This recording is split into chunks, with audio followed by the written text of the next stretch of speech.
So guys, yung ating nabili na inverter ay mayroon pa lang itong 6,000 watts at saka power inverter DC 12 volt with AC 220 to 240 volt. So mayroon na itong battery indicator. So kapag maglulubat ka ay makikita mo ito dito sa ating inverter na low battery ka na. Kung kapag full naman ay dito mo rin makikita. So malaman mo ito sa ating battery indicator. At mayroon din itong male flag, female flag.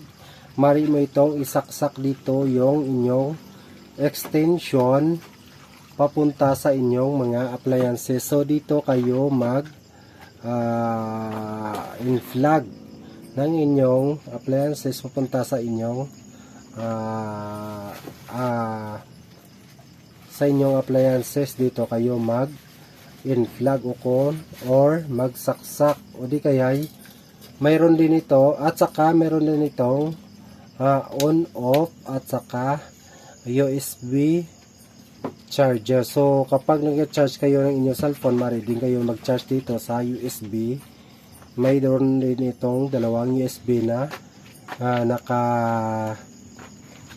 install. So mari kayong mag-charge ng dalawang cellphone dito at maliban dito ay mari din kayong maglagay ng inyong extension papunta sa inyong appliances. So dito kayo mag plug in. So ayan. At dito naman sa kabila ay import ng inyong battery. So mula sa inyong battery dito sa positive, maglagay halin sa simula sa positive ng inyong baterya papunta dito sa positive ng ating inverter.